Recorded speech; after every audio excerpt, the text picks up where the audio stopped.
Assalamualaikum warahmatullahi wabarakatuh. Perkenalkan, nama saya Musawir S, jurusan Teknik Komputer kelas A 2020, mahasiswa Universitas Negeri Makassar.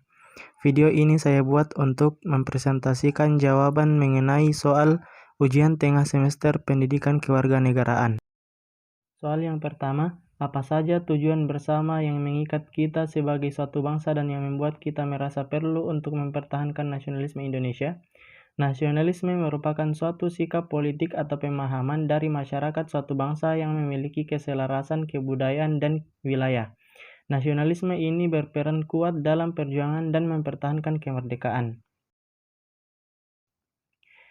Tujuan nasionalisme yaitu menumbuhkan dan meningkatkan rasa cinta tanah air dan bangsa, membangun hubungan yang rukun dan harmonis antar individu dan masyarakat, membangun dan mempererat tali persaudaraan antar sesama anggota masyarakat, berupaya menghilangkan ekstremisme berlebihan dan dari warga negara kepada masyarakat, menumbuhkan semangat rela berkorban bagi tanah air dan bangsa, menjaga tanah air dan bangsa dari serangan musuh baik dari dalam maupun luar. Nomor 2, apakah yang dapat mendukung tercapainya tujuan bersama? A. Menempatkan persatuan dan kesatuan, kepentingan dan keselamatan bangsa dan negara di atas kepentingan pribadi atau kepentingan golongan. Menunjukkan sikap rela berkorban demi kepentingan bangsa dan negara. Mengakui persamaan derajat, persamaan hak, dan kewajiban antara sesama manusia dan sesama bangsa. Mengembangkan sikap tenggang rasa, tidak semena-mena terhadap orang lain, gemar melakukan kegiatan kemanusiaan, senantiasa menjunjung tinggi nilai-nilai kemanusiaan, berani membela kebenaran dan keadilan, menganggap pentingnya sikap saling menghormati dan bekerja sama dengan bangsa lain. Nomor 3, bagaimana formula nasionalisme yang relevan dalam konteks transnasionalisme dan kewarganegaraan global? Salah satu formula nasionalisme yang relevan dalam konteks transnasionalisme dan kewarganegaraan global yaitu seluruh warga negara di berbagai penjuru dunia harus berperan aktif melakukan berbagai tindakan dan kontribusi yang nyata demi kemajuan masyarakat global. Indonesia merupakan salah satu dari sekian banyak negara yang memiliki warga negara dengan intelektual yang tinggi.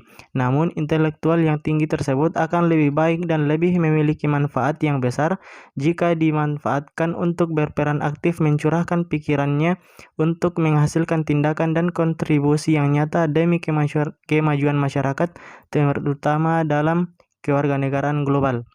Tindakan dan kontribusi yang nyata tersebut haruslah didasarkan pada semangat dan jiwa nasionalisme yang tinggi, karena semangat jiwa nasionalisme merupakan akar dari berbagai macam budaya dan nilai-nilai di dalam jati diri bangsa Indonesia. Nomor 4, bagaimana memahami berbagai perubahan dan evolusi makna nasionalisme itu sendiri? Menjelang usianya yang ke-71 tahun, konteks nasionalisme Indonesia mengalami pergeseran makna. Pergeseran ini mensyaratkan bahwa metode yang dipilih tidak sama dengan sebelumnya. Nasionalisme Indonesia begitu kuat pada masa lalu karena konsepsi bangsa lebih banyak merujuk pada beragam suku di tanah air yang menyatukan tekad dan semangat melawan penjajah. Nasionalisme yang mengantarkan Indonesia pada kemerdekaan tidaklah sama dengan nasionalisme yang muncul di Eropa. Nasionalisme Indonesia merupakan kristalisasi keinginan bangsa Indonesia untuk menjadi negara yang merdeka, dibungkus perasaan nasib sepenanggungan sebagai bangsa tertindas. Bung Karno menyebut nasionalisme Indonesia sebagai nasionalisme timur yang berbeda dengan nasionalisme barat. Nomor 5, apakah kebijakan mengadopsi kewarganegaraan ganda atau beberapa kewarganegaraan bisa diterapkan di Indonesia tanpa mengurangi nasionalisme bangsa ini? Kebijakan ini dianggap mengurangi rasa nasionalisme. Dalam penjelasan Undang-Undang Dasar Negara Republik Indonesia tahun 1945 tidak mengharuskan dan tidak juga melarang.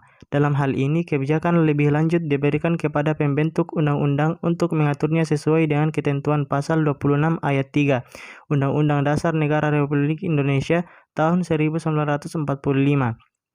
Saat ini, undang-undang yang mengatur tentang kewarganegaraan Indonesia adalah Undang-Undang Nomor 12 Tahun 2006 tentang Kewarganegaraan Republik Indonesia. Pada dasarnya, Undang-Undang Nomor 12 Tahun 2006 tidak mengenal kewarganegaraan ganda dengan dianut asas kewarganegaraan tunggal oleh undang-undang ini. Namun, Undang-Undang Nomor 12 Tahun 2006 juga menganut asas kewarganegaraan ganda terbatas. Nomor 6. Apakah elemen-elemen yang mengikat kita sebagai satu bangsa dapat ditumbuhkan, dipelihara, dan diperkuat seiring dinamika kehidupan berbangsa, bernegara, dan bermasyarakat? Elemen-elemen yang mengikat kita sebagai satu bangsa dapat ditumbuhkan, dipelihara, dan diperkuat seiring dinamika kehidupan berbangsa, bernegara, dan bermasyarakat, yaitu gerakan 4 pilar kebangsaan yang terdiri dari Pancasila, Undang-Undang Dasar 1945, NKRI, dan Bhinneka Tunggal Ika, di mana Pancasila sebagai ideologi yang bisa mengikat semua elemen masyarakat yang ada di Indonesia yang memang negara menjemuk. Undang-Undang Dasar 1945 merupakan dasar hukum, merupakan konsensus warga negara mengenai norma dan juga aturan dasar.